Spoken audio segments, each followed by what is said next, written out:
I'm Grant Cole with Motorola. All right, Motorola, the company that makes phones like the Razr and whatnot. Phones like the Razr, yes. Today we've got a Razr here that's a 3G version of the Razr with a special application that's a client-to-server application that is meant to drive data revenues for operators.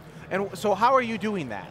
Well, what we do is we take the phone screen, at the bottom of it we put a ticker on there, and our end-to-end solution has the phone updated on a regular basis throughout the day, depending on what the user has chosen to sign up for.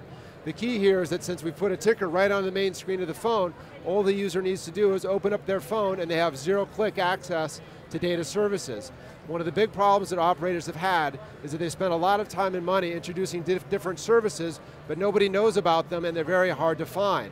This enables an operator to drive awareness of those services right to the home screen of the phone and be able to speak to the consumer on a daily basis. So it seems like it's a mobile version of RSS almost. Very similar to RSS. One thing that's a little, it's a mobile specific type of RSS syndication. One thing that's different is RSS, you download all of the assets for a given channel every single time you get an update. That doesn't make a lot of sense on mobile. With this, we're able to identify within logos and CSS files and that type of thing that are reused on an ongoing basis, so it's only downloaded once, minimizing the cost of what the operator has to pay. And it sounds like you can do dynamic media with that as well. For example, we've got our mobile site, we have 3GP RTSP streams. Right. Could I embed that into the banner at the bottom, or at least have a link to it so you could open it up in the player? Yes, absolutely. We're able to support caching of XHTML WAP 2.0 content that includes full XHTML mobile, including CSS,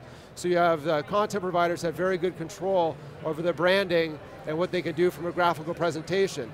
And then within that, obviously, with XHTML, you have the ability to have links, and it's not just HTTP links, you can do RTSP linking, and even send SMS messages and other things like that. So a very wide variety of multimedia experiences from that.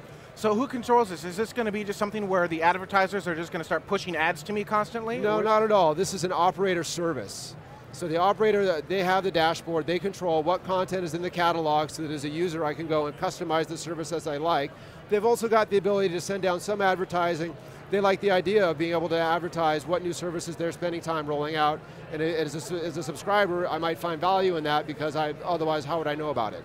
So when I get the phone, I'm going to have a bunch of preset channels set up, and if I as a user don't like that, I can change that and I can get rid of what they've got there. Again, depending on the different operator and how they do it, and we sell this worldwide, and so you get a variety of different operator types, but generally speaking, the ability to personalize your phone service and your experience with your data services on your phone is seen by everybody, is very important to you using the phone as your private interface. But the content itself is controlled through the operators, so an independent blog publisher couldn't just automatically move their content there unless that operator said, you know what, blog publishers can give us their content. Right, at this point it's very much controlled by the operator. As we look forward in time, Motorola, we're working to try enable more direct, as a subscriber I could go out and choose what content I get, even beyond what the operator may necessarily want, but that's coming in due time. You know, I think that's an interesting way to bring rich text and media to the general user, rather than having to get the big, huge smartphone and carry that around. Yeah. I think it's a lot of fun. Yeah, yeah. Hey, thank you so much for your time. All right.